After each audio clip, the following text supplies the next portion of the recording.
Hello and welcome to the Creatives Off the Clock podcast. I am your host, Stephanie Whitehouse of SPW Design Media.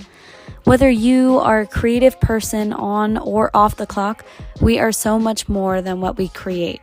On this podcast, I lift up stories, experiences, and passions of folks in our creative community and really dive into what caring and cultivating space for our creative self looks like. Thank you so much for listening.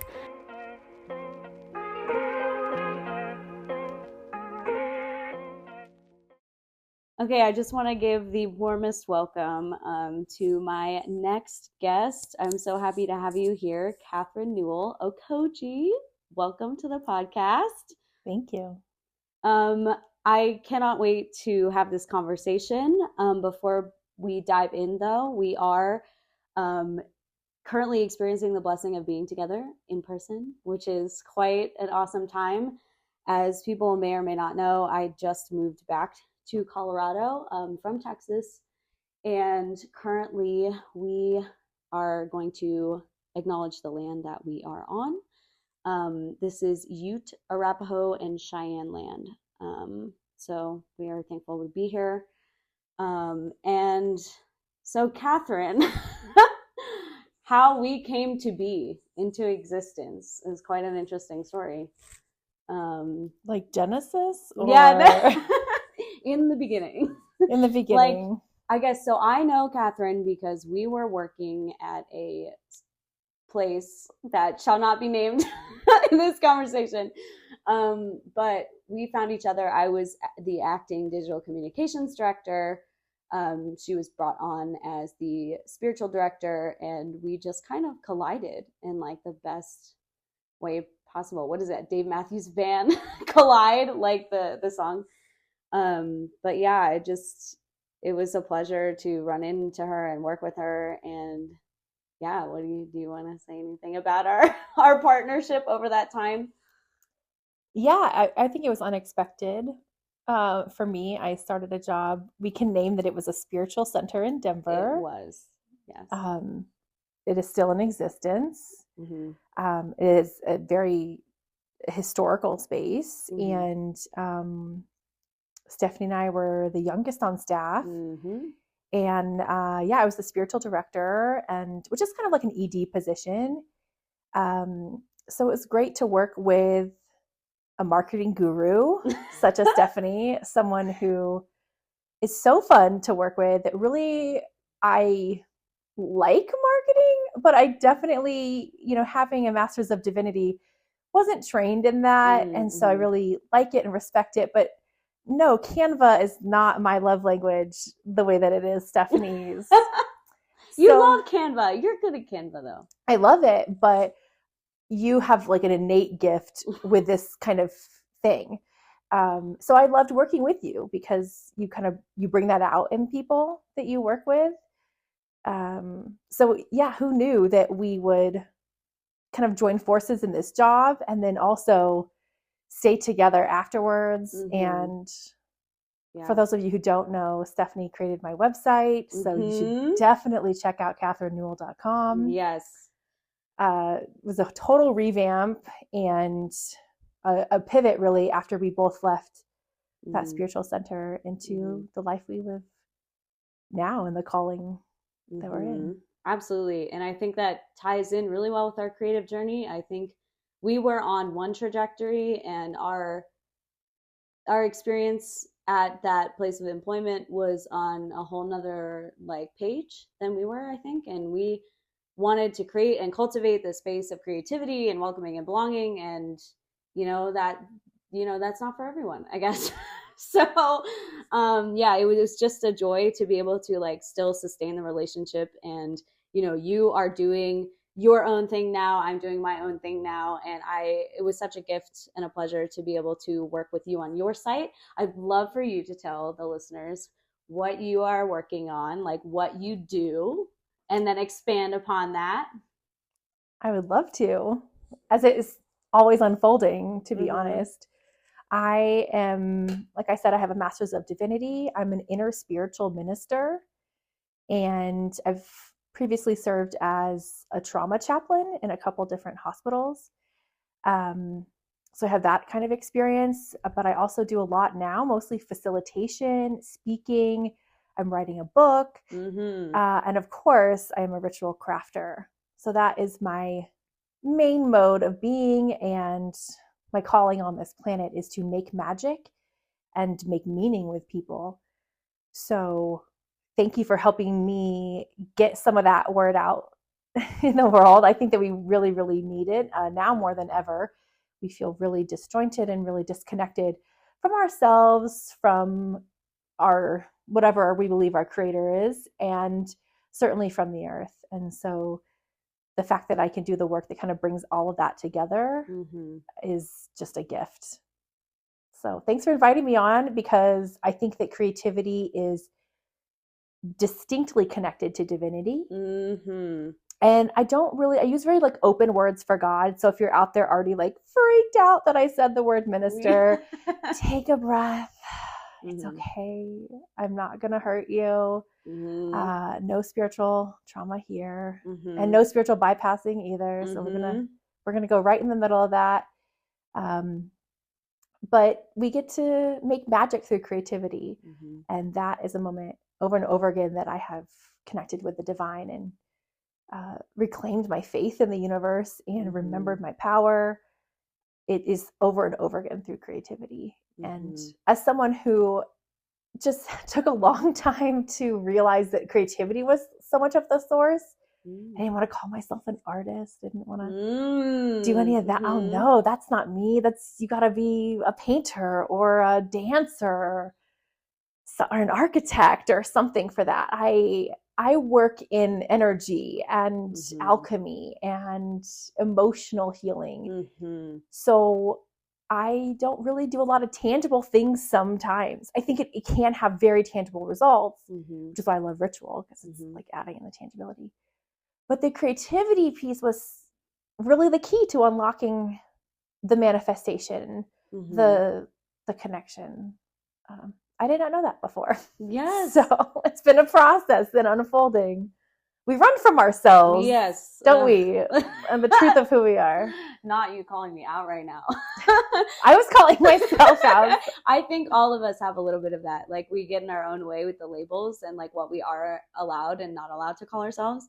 And you mentioned manifesting. I really have to drop this here for folks. If you are curious to learn more about like the beautiful connections that Katherine makes between, crafting ritual and manifestation, you really should listen to her appearance on the Remembering and Re-Enchanting podcast. That is hosted by Sarah Wolcott, and it's called Untangling Manifestation, a Conversation with Katherine.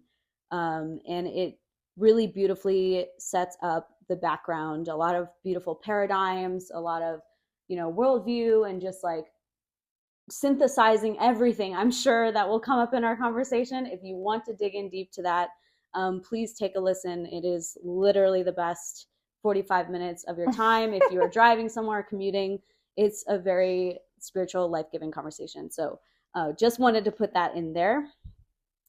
That's so funny, because I really thought it was like a pretty decent history lesson. No, there's so much history in there, and it's so meaningful, because this is going to touch on some of the stuff we're talking about. But when you think about creativity and what our society considers as normal or productive, and how productivity is oftentimes a killjoy to creativity, because we're like, oh, we got to get this done, We're just so consumed by our to-do list or the expectations of us getting our to-do list done that we don't create the space for the things that fill us up the most. And that is the space of manifestation, isn't it? Between like the wanting and the having, and the life that we feel called to co-create, not just on our own, but with the forces in the universe and with the energies and with each other. Yeah, it changes a lot. And to do it ethically is really important. Not just to me, but I think everyone, but we don't really have a lot of people talking about that on that frequency right now. So thanks for lifting that up, because so much of what I do and teach is about ethics. And I've done a lot of ethical leadership development throughout the years, and mostly because I don't really see a lot of ethical leaders out there. So I thought maybe I'll train them. It's kind of hard. They don't really knock on your door all the time. But it's been incredibly rewarding to do that work. And the manifestation piece is crucial. People like to make magic. People like to expand and change their life. And how do we do that? With understanding some limitations. Like, some limitations are good. And you talked about productivity, killing creativity, and that can be true. And I also think that it can unlock it as well. So true. When it's a yes and. Yeah.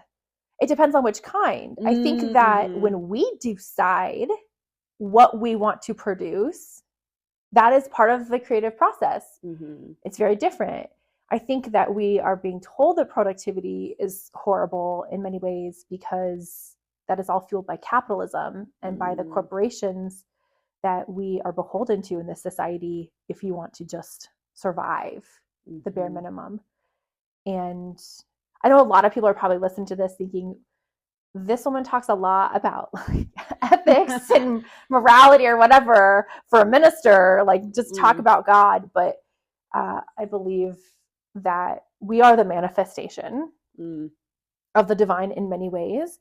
And when we act out of alignment, we are really harming each other and ourselves. So my goal with creativity often, and with the work that I do, is alignment and realignment. And so I think that you can be productive. Yeah. And you can be creative at the same time. And there's nothing like that. And I know that you know that. It's just like, it's a very delicate balance, you know? And it's also like, it literally depends on which system you're functioning in, I think. Like, what ecosystem you are. If you, like me, creating at home, I can hold myself to a schedule. I can be like, I really want to co-create with 5 people this week. And in order to make that happen, I need to do this, this, and this, and this, and feel very energized by that, versus, you know, the traditional sense of productivity versus, like, I do have a 9-to-5 job right now. And, you know, with deadlines and some, you know, menial tasks, there's some stuff about that. It's not bad. It's just like, there's some, you know, when it feels like soul killing and like the mode in which you operate in, the space, the energy that you're operating in, like, you know, you can tell when it is either not life-giving or life-giving. Absolutely. I don't think that's related to productivity. I think that's related. Say more. Like, even the way you describe productivity, I would not describe my life like that. I've tried to do that. I've bought like really fancy planners. Oh yeah, those don't work for me. No. I spent hundreds of dollars, maybe thousands of dollars in my life trying to be productive in that way. Yes. Creative is when your creativity is dictating actually your productivity, your life is very different. So what you're kind of talking about, you said productivity and creativity within systems, and I don't think it can exist like that.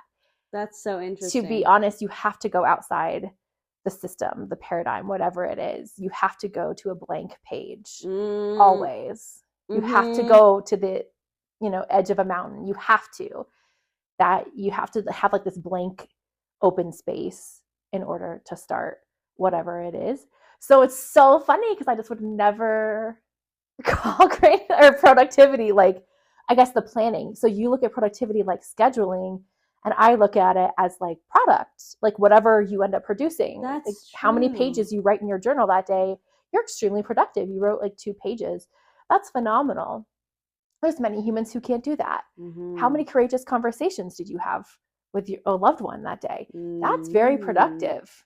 Yeah, I think it really comes down to someone's definition of productivity, which definitely will vary depending on like where you're coming from, what spaces you're functioning in, how you move through the world. And that is very interesting.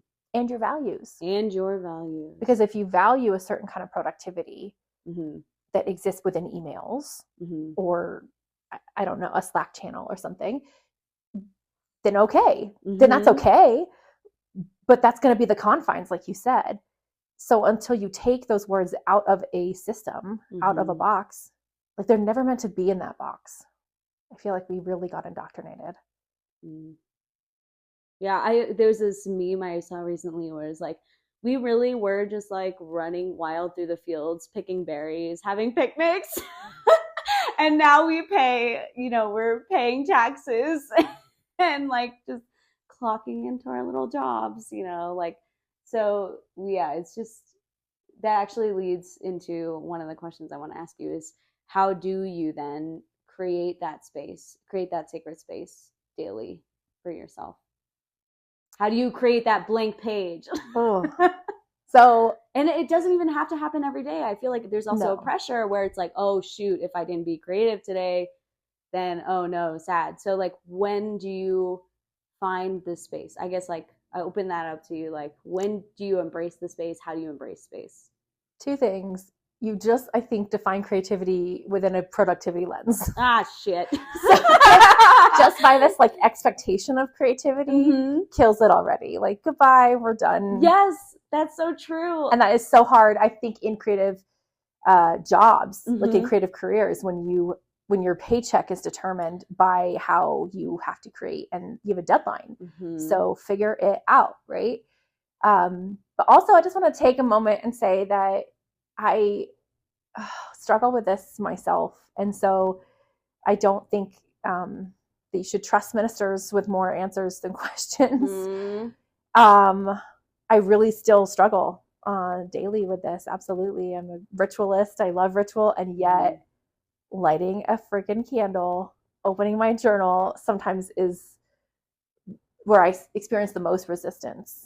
What has helped me is the connection and the awareness that when I actually limit myself, when I stop myself from doing that, it is a form of self-hatred and just self-abuse, really. And it took me nearly a decade to realize that when I don't write, and whatever it is for you, me, I'm a writer.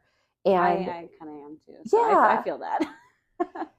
There's something about a journal to me. It just unlocks something. I can listen to myself. I can listen to spirit. I can listen to the truth that I run from all day sometimes. There it is. It's always inviting me back. It's never judging me. It is always open. It's just me and the pen and the paper. And it is a very sacred and sensual place. It is the place I find myself, I feel at home the most. It will never judge me. Yeah. It's always there. And when I run from that, I ask myself why. And all my excuses never seem, they're not really good enough, right? Wow. Yeah. So, it's hard. I feel you there. I have been journaling since I think my earliest, I have a stack, like about 2 stacks of journals worth, I think from about 2006 or 2009. I just remember feeling like I grew up in a big family, and I did feel like watched all the time also, because like growing up in a big house and everything like that. So a lot of the years I'd write, but I would censor myself, which is so crazy to think about now. And it wasn't until like later high school, maybe undergrad years, where I was just like, yeah, these pages aren't going to judge me. Why am I locking myself like into this? Like, that is serving nobody. And so like the amount of freedom that you feel, like you were just saying, you feel peace, you feel sensual, you are literally able to see yourself reflected back at yourself in those pages. So that's really life-giving, and I'm glad it completely is that we can do that. And then sometimes we get in our own way, but like when we come back to it and we do it, and we're like, it's like going to the gym. My partner says that, like, when you it's just a muscle. Yeah, and then you go and you're so glad that you did. And then I would walk away from a journaling session being like, wow, nothing can hold me, no one can restrain, like literally I have so much power like in myself. Like, I'll feel really hyped up when I do it. But yeah, I think also what gives me grace sometimes is I'm a very connected person to nature. So that's like the root of my spirituality is indigenous awarenesses. And so the seasons teach me a lot. And, you know, we're ending fall right now. Mm-hmm. Actually, it depends on where you're listening, because we just had our first snowfall today in Colorado. Yep. But it might be like a couple more months for you wherever you are. Mm-hmm. And so seasons sometimes are barren. Like there's always a winter every year, and it's still really beautiful. And it's important that we let the ground get really icy and cold and crisp, and there's not really room to plant. Mm-hmm. And that helps me at moments when I'm like, oh God, I haven't written in a day or a week or maybe a month or something like that. Mm-hmm. And you know, it helps me release the judgment of myself with that, of like, okay, I wasn't meant to. I also know the feeling of like you just wake up and you have to create. Yes. You cannot do anything else. I have tried to turn on the TV or call a friend or read a book or whatever, and it's like my whole body is screaming at me. Mm-hmm. I have to go to the page. Mm-hmm. And so I do it. I have to do it. It's just, it comes out of me. I will say that when I was employed at this spiritual center that we both worked at, I had to give a sermon every Sunday, and it was fun. Sometimes it was interesting. It was complicated because of the situation, but it was really beautiful to take that time and to suss it out. I really love the dumping process. So I really encourage people when they're writing or when they're creating the first time is to just totally like word vomit on the page. Mm-hmm. Just get every single thing out there. That really helped me in grad school a lot. I had to write and write and write forever and ever, it felt like. So there's that, but I love the editing process. I really love going back and go, oh no, I want to tweak this. I really love that, creating the sculpture, you know, out of the marble per se. For sure. I am a person who likes deadlines though. So I will totally, if there's not a deadline, which has been like one of my hurdles with my own book, right? Is I have some deadlines, they are good suggestions, but if someone else gives me a deadline, it feels different. That's true. And part of me, like that, maybe I just have an issue with authority. I think generally, I think we both do, especially if it's coming from a board of older white men. But I'm just going to let that sit there. But I think that, like, you were speaking earlier about the biggest resistance when you go to sit down and write, a lot of the time is when you hit that resistance. That's when you know it's important. Like, that's when you know you have to do it. And so, like, the self-imposed deadlines, like when you know something has to be created or something has to get done, I find myself in the flow states very easily. When someone else is telling me to do something, like, just the other day, Dylan's like, yeah, you should probably get, all leather tires for your car. And it's like, yeah. And I am a procrastinator, like a professional procrastinator. It's just part of. Hey, they say actually creative people are procrastinators. Yes. And I 100% subscribe to that. Yes. I just got married. Urgency. I wrote my vows like way too late. You know, I thought about them a long time, but there I was, like 10:30 the night before my wedding. Mm-hmm. And there's also they were beautiful. Okay. Yes, and you want them to also sometimes, like, I can't write a birthday card or like a letter until like very close to it, because I want the emotion to be like there when I'm writing. So like that's part of the reason, like when I am called to journal, like I have to do it because like the tears might fall on the page, or like I don't want it to feel disingenuous too. So there's also that.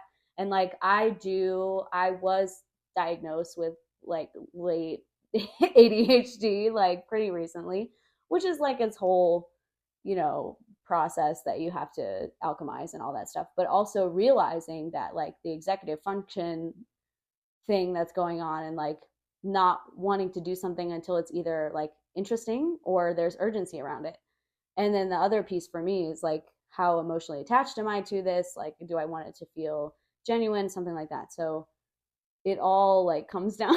I literally cannot do something if I'm not emotionally attached. It is really hard. I think I failed whole classes in like high school. Yeah. And then because I just was like, this is a no for me. And if my soul is not in it, I will just fail. I literally, it's just not important. I will not prioritize it. And yet I will go to the ends of the earth for things that people think sometimes is a waste. But I also think that's a value of our society. You have to have some people dying on hills. for things that we care about. And I don't need every single class that I had to take, literally, right? Yeah. I needed other things. And that's okay. Yeah. And I think it also, that's really good to hear you say, because there was a while where, you feel pressure to like pass everything, but literally I was graduating within a pandemic. I failed one class. I remember sitting behind my computer thinking, okay, if I get a D on this paper, will I pass the whole entire class? Literally so many reasons. I was not emotionally like in it. I was not in a space to like do the class at all. Also, it was media law. It was awful.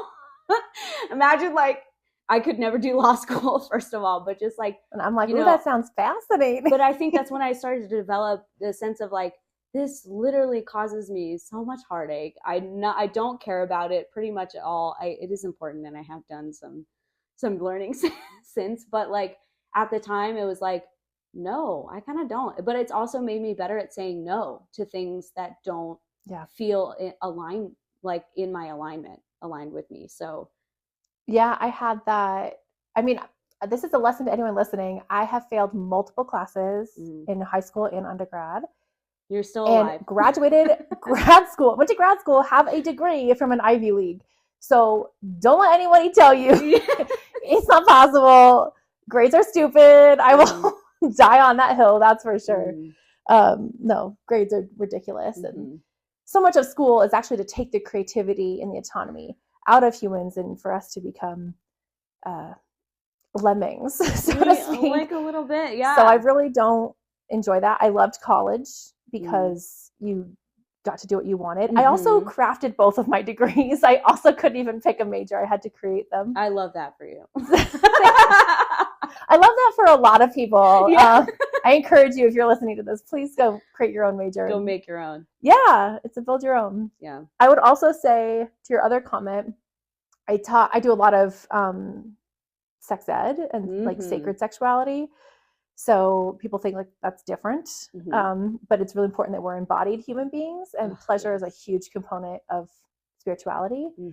And one of like the rule that I tell people with consent is it's a hell yes or a hell no.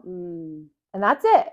There's no like, maybe, yeah, could I? No, if it's not an absolute 100% yes, it's a no.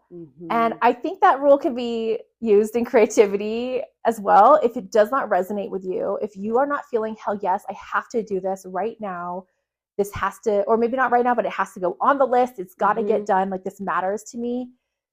Then it's a no. And I think that that is such a lesson, hopefully of our society, hopefully of consent culture that I pray we build, but also of the pandemic, that we learned real quick, we don't have to do a lot of stuff that we were told that we had to do. Yeah. So I really view this time as a very creative Renaissance time. Yep. And that's not to say, I want to acknowledge, the lives lost and the lives upended. I mean, there's a lot of trauma for sure. I just want to say that. But as the system that we, grew up with dies, it's really beautiful to witness the creativity in building a new way. And it's so important that we vision that way through. That's why we need creatives now more than ever. Everyone's like, yeah, just do another tech job. It's like, and actually there's a lot of creativity in tech as well, and coding and all that stuff. But when you don't bring creativity, when you're just checking a box, your soul is dying. We all need it. It's literally like the lifeblood in us that sustains us, supports us, connects us. So if we don't have that, what is the point of being here? And I think a lot of people remember that during the pandemic. I'm a little sad now that people have forgotten so very quickly our connection to each other, our connection to nature. Everyone was hiking. So I would like to see more creativity, to be honest. But I think the corporation said, okay, enough of that.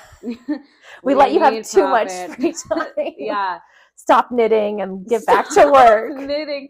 Literally, I think I cracked open like during that time because like everything was imploding essentially. My roommates moved out to go back home. I did not want to move back home. So I was essentially finishing undergrad, like living by myself for those last couple months and into the summer. And then, of course, the George Floyd episode literally broke everything open.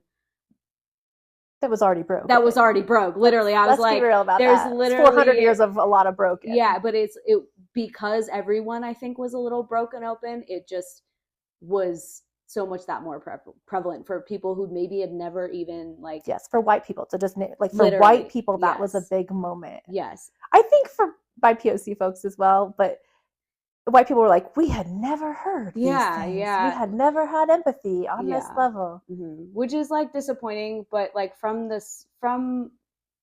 whole experience of that time, just like being broken open in the sense that everyone literally had to sit down and like shut up for a second, deal with their stuff and deal with their stuff. This is who I am. This is who we are. Literally, I was sitting there like I did so much furious journaling, like literally just, figuring out everything. Cause I'm a very like go kind of person. I was definitely overscheduled. I look back on my, I have some old agendas and planners that I unfortunately like was forced into using. Otherwise my life would fall apart. I don't use planners or agendas anymore, really.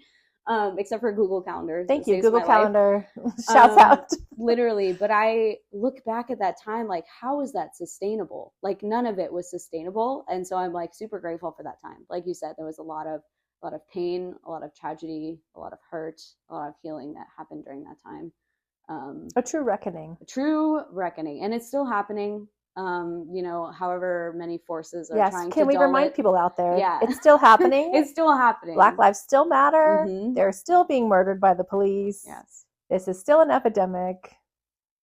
Please keep talking about it. Literally, yeah. It's really shocking. There's so many things that happened a couple years ago that people are like, we're over it. And it's like, dude, that was 2 years ago. It's not as long as you think. Like, it's literally, that's barely any time. Well, when you had like 400 years of this history. Yeah. Well, that was forever ago. I'm like, oh no. There's a lot of history there. It is. So I guess a question for you. You launched a business. You are writing a book.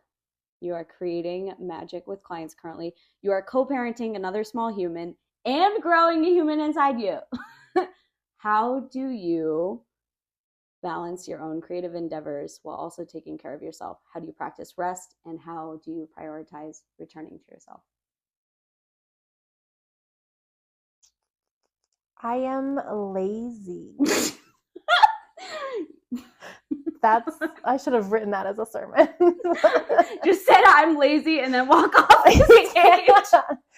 I think that being lazy is such an asset, and I encourage people to do it because I get stuff done real quick that needs to get done so I can go back to doing what I want to do, what my body needs to do. I think that's a huge component. My mother, for years, she does not have that gene in her. The chill button? No chill button. No, it can be 10 o'clock at night.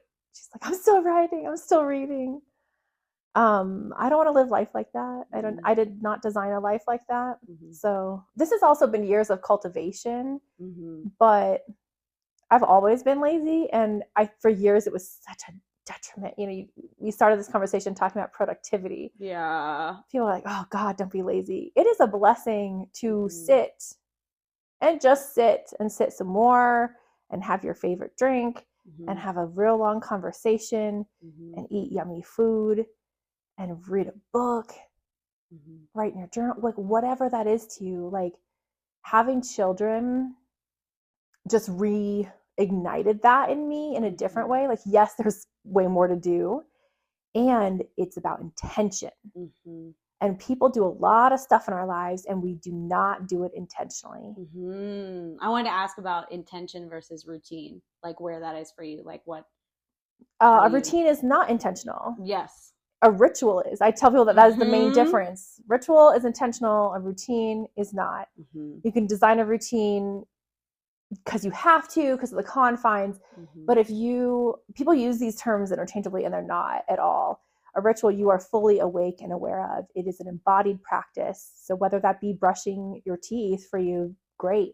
You might be praying while doing that, or singing or dancing or whatever, but you're aware of your surroundings. I don't know how many times a day, right? We just kind of blank out of life. We forget where we are and what we're doing. That's a huge component. And you mentioned feeling embodied, like feeling yourself in your body, like being grounded in your body earlier, and how important 100%. That is. And I think that being a parent teaches you that, because they are like right in front of you, asking you the most ridiculous questions that I have ever heard in my whole entire life. Like the other day, Otis was just going on and on and on and on about, did you learn this in the cemetery? I want to go to the cemetery. Just look really upset about needing to see the cemetery. And I was like, I don't know what you're talking about, which cemetery. Turns out that Otis was talking about seminary. Oh, that's so funny. Where I went to grad school. So I said a seminary where they teach minister. Yeah, okay. Halloween. Very different. Two very different things. So you have to be present to get it, and they deserve that. And I think that that's a huge, I love working with parents. I love being a parent. I think that that is the key to system change. This next generation, that we have just this cycle of violence, this cycle of abuse that we keep perpetuating in our society. A lot of it is an unintentional cycle. And so when we're awake, we're aware, we do our healing work, we go to therapy, we treat each other as actual human beings and not as objects. So many people treat children as second-class citizens. They are the most, EJ tells me this all the time, that people in like basic training have like 500 more rights than children do. And like when you're in the military and you have to like be told, like, you know, where to put your foot at every single moment, and when to sleep and when to wake up and when to eat, like even they have more rights than we really give children. So being intentional, creating magic and meaning with children is phenomenal. And being in my body is essential, really crucial. But especially now that I'm pregnant, I'm learning a whole new language with my body. Sometimes not as peacefully or gracefully as I'd like in the first trimester, but it's a phenomenal thing to go through, to have your body sort of hijacked by another being, and I get to relearn it on the fly, which is really, it's a beautiful gift, I think. And I mean, I also keep paradigm shifting it, right? Because if I think of all the non-consensual things my body is doing. Yeah, that's funny. And also not funny. No, it is hard. Yeah. But it is also really beautiful that my body can even do it. I think it's a miracle. So it's exciting. And being a parent is such a gift. And the parents that understand that gift and that treat it as a gift, they are the way showers. They are the ones that are going to create wonderful children on this planet, our future leaders.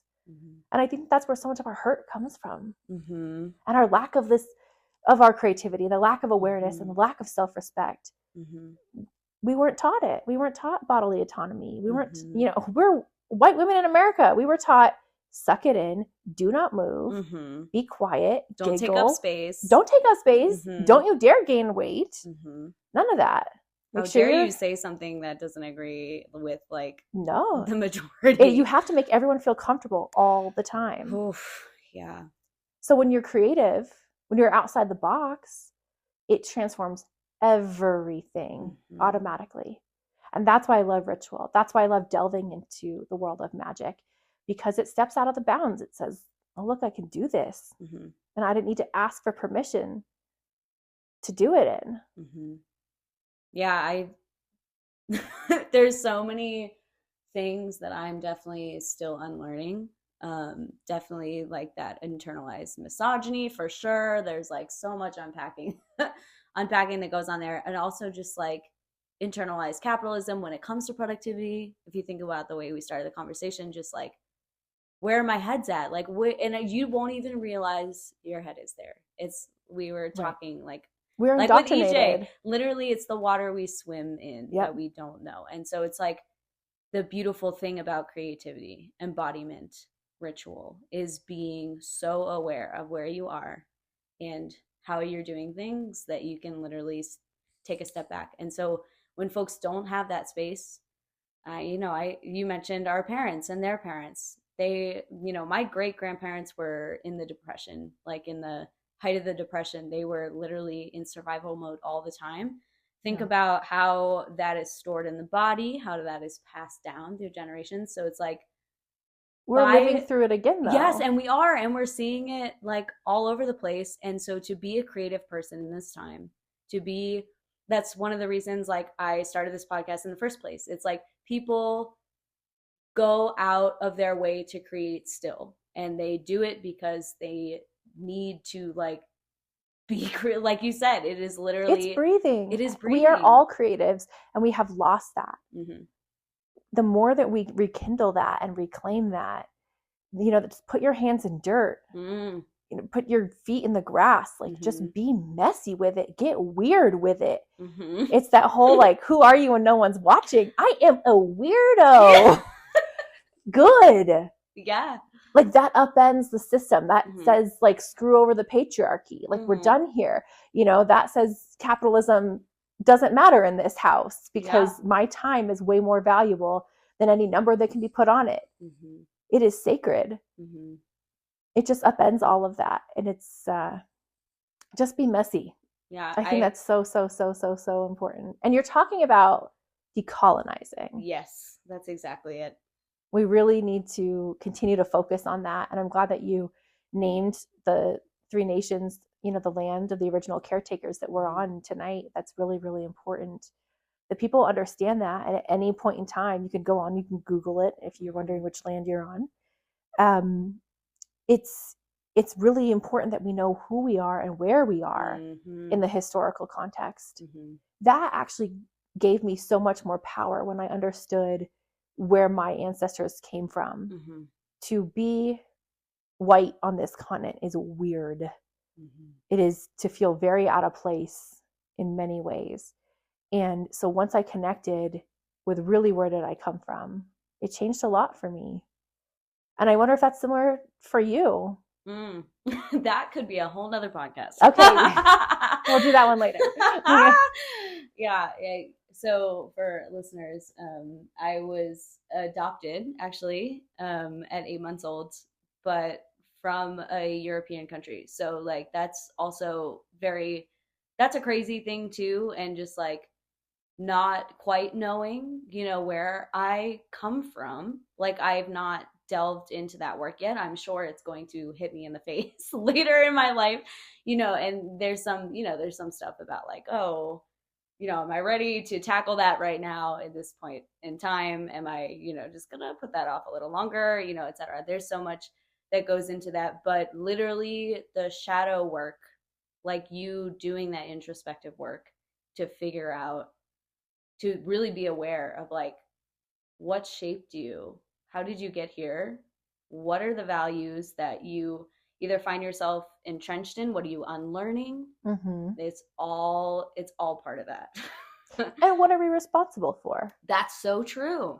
As white folks, we're really doing this decolonizing work of owning our white privilege and of the things that our ancestors did, and to get clear about what they did, what they didn't do, what we really still need to remedy and alchemize. It shifts all the time the more that we know. And even if it's not the full exact truth, I don't think that no one needs to know exactly where they come from. Exactly. I mean, some people don't, or they can't, I have an approximation that the internet helped me with. And you do too. And that's all we know right now, but it's something. It's what you do with that counts. 100%. And isn't that being creative? That we all have this essence, and we look at people like, one of my favorite creatives is Lin-Manuel Miranda. And I'm like, every time I'm like, oh God, like, what do I have to offer the world? Whatever. This nerdy guy Mm-hmm. from the Bronx, Harlem, I think he's like from Spanish Harlem, changed the world. Mm-hmm. He's changed so much of our cultural consciousness and our conversations. He's changed vernacular. Mm-hmm. He's changed even how we view history of our own nation, of how we view New York, how we view ourselves. It really is profound. Mm-hmm. And I think of just that one man and how he was so free. Mm-hmm. He knows no bounds, Mm-hmm. really. It inspires me so much to see someone. Is that my gift? Am I going to write a musical on Broadway? Probably not. Oh, well. Put it on the list. On the list. But probably not. But that was, I just have so much respect. Watching someone at the height of their craft. And it's not just on the stage, right? What he does translates to all facets of our lives. That is an empowering creative. And so every time I think, oh gosh, does this matter? I think it does. I think it still matters. Like, press that send button, post it anyway, download it. For sure. Do the thing anyway, like, take the risk. That has been one of my deepest struggles, is that maybe I do create, but sharing it. Ooh. Well, I just spoke with my best friend on literally the last episode about this, about,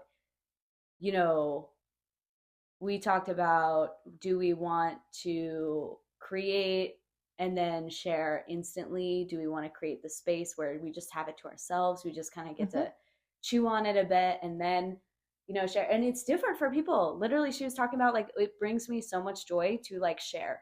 I just will create and share. And for me, as a recovering perfectionist, I will create something and be like, no, I can't share it. It's not good enough yet, and that is like another thing that's, in the process of being unlearned, but just like that, you just create, you just take that little step, and then you take the next step, and then, whatever you're comfortable with. But like, there's that thing. You said sharing, and we both were like, Oh, 100%. But also, that's interesting because it's not, I don't believe it's really, I think it's like a 20% personal choice. I think it's 80% dictated by society. It's, if you haven't seen the Ronnie Chang, like, stand-up special on Netflix. I should watch this. No, I've not seen it yet. Love Ronnie Chang. Very ridiculous. I was not sure many times if I should, like, turn it off or keep going, but it was really beautiful. The point is that a lot of the essence of what he spoke about was being creative is very difficult because our society is rooted in consumption. So I have a really hard time posting things that I think people will consume me instead of commune with me. Wow. And that hurts my creativity. That sucks. That is like a little bomb drop in, like, my head. That's so true, though. And then I think I connect to that on a different level within the same line of, like, not wanting to take up spaces. Like, well, I don't want to crowd people's feed with a bunch of ridiculous fluff as I perceive, like, if I'm perceiving what I create to be, like, meaningless, which is not, as we've talked about. I think it's important to create. But that feeling of, like, oh, I don't want to, like, be cringe on other people's feeds, that's also. But that's their choice. Exactly. Right? They can mute you. Yes. Or unfriend you or unfollow you or whatever. But that, I've talked with other folks, and that is also like a push or a pull factor based on whether they want to share or not, or create or not, which is fascinating, sucky, still fascinating.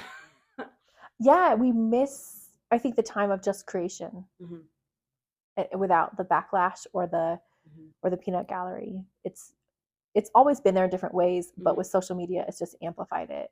Ubiquitous. Literally, oh my gosh, everyone has something to say about anything.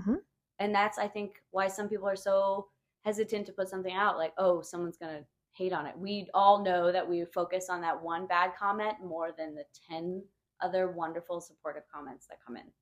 But being creative is being a risk taker. That's true. And that is what well, Ronnie Chang also brought this up, so I'm really gonna give credit to where it's due. I'm not just gonna appropriate, but he did talk about that as well, that it's really horrible to watch someone create and like be torn down for that when actually we're the brave ones. Mm-hmm. It's like I very view much, people's lives, you just put up or shut up, literally. And so if you don't have, if you're not really going to put your life on the line, like I put my whole body and soul and spirit into this work. So like, thanks for your comment, but that doesn't, you know what I mean? Like that's a tiny blip in the whole scheme of things. Literally what you just said reminded me, and I think I most recently heard it from Brene Brown, one of her podcasts, but it is a Theodore Roosevelt quote. It is not the critic who counts, not the man who points out how the strong man stumbles, or where the doer of deeds could have done them better. The credit belongs to the man who is actually in the arena. Yep. Whose face is marred by dust and sweat and blood, who strives valiantly, who errs, who comes short again and again, because there is no effort without error and shortcoming. But who does actually strive to do the deeds, who knows great enthusiasms, the great devotions, who spends himself in a worthy cause, who at best knows in the end the triumph of high achievement, and who at the worst, if he fails, at least fails while daring greatly, so that his place shall never be with those cold and timid souls who neither know victory nor defeat. What a mic drop, Teddy. Literally, I have to think about that, though. Like, I have to force myself to think about that. It's like, I'm out here doing the thing, like, and you're probably just sitting on the couch hating. If it's that person who's making a comment, or just like, it's going to be the anonymous person who has like 2 followers and like a dad profile or something. Like, those randos or bots or whatever they are. But yeah. It's very interesting. Yeah, I love that quote, that in the arena. And I think that's like my takeaway from this conversation. We talked about creativity in all the ways, like the blank space, the full space, like entering that, and the intentionality and making magic. And that all goes to, you have to be in the arena. Mm-hmm. You have to step foot, you have to take a risk, you have to be there with your whole body, your whole essence. And that is so, so, so crucial. Holy cow. Well, thank you for bringing your whole body, your whole essence, your magic to this conversation. I know we're going to talk more offline, but thank you so much for being with me today. It was a gift. Absolutely. Thank you for having these conversations. I think that it really is activating a part of who we are in our society that is begging to be birthed. And if I could say anything to people out there, it's just listen. It's show up. It's be in the arena. Be in the arena. Enter it. Like, don't be afraid of that. It's way worse to be on the outside. Amen to that. Yeah. All right. Well, I am overjoyed and so thankful to know you and the magic that you bring out in others, that you help others cultivate. You are currently helping other people create magic, and I just want to let people know where they can find you, how they can get in contact with you, to make that happen. How can we? Well, you can Google me. Yes. Katherine Newell Okojie. Okojie, everybody. You can check me out at my website, which Stephanie helped manifest. It is katherinenewell.com. So that's KATHERENENEWELL.com. Mm-hmm. So I have lots of forms on there, lots of different offerings. Yes. I do facilitation and speaking, as well as ritual crafting, personally, and also for orgs too. Mm-hmm. So if you have an org that really needs some help, like realignment wise or team building, ritual is such a great way to do that. So it's a very creative way. I literally facilitate creativity for a living, and it feels fabulous. Yes, I have my dream job, if you're wondering. Yes. I created it. I'm going to post all of those links. You can also find Katherine on social media as well. Oh, yes. Minister.of.love. Yes. I will put that in the description here. So if you want to check her out, which I highly encourage you do, she writes great things. Please go read the blog. I just, because, creativity is something that is very intentional and embodied. We talked a lot about ritual on this podcast. I was wondering if we could close with something appropriate in the space. Pause. Yeah. Well, I will just say that I just love to do when I'm feeling not as creative. I do some people call it an affirmation or a prayer or a spell. But I just like to pump people up. Empowerment is one of my superpowers. I love it. Can confirm. 11 out of 10 would recommend. Thank you. So I guess to end it, I just kind of want to shout at people how great they are, if that's okay. Without hurting people's ears. You're awesome. Yeah, exactly. Yeah, you. No, I won't shout at you. But really, and I'm not going to say you, I'm going to say I, because I want y'all to hear it in the affirmative. Yes. So it really, really matters how it comes through. So I am creative. I create with ease and grace and power and purpose. I am meant to create on this planet. People receive my art with love, with embrace, with admiration. I intentionally manifest the life I lead and the love that I cultivate. I am worth it. I do not need to earn it. I am already there. I am already it. I allow the universe to work through me as me. I am a creative genius. I activate the ritual, the magic that makes me special. I feel so blessed to be a vessel to create. And I got this. So I'm going to start right now and manifest my dream world. Amen to that.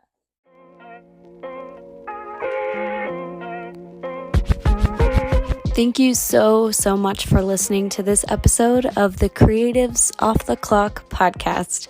If you would like to continue the conversation, you can find me and more podcast content on Instagram at SPW Design Media. Henry Matisse says that creativity takes courage, so I wish you the space, time, and intention to be courageous, to be curious, and to make some creative choices. I'll see you next time.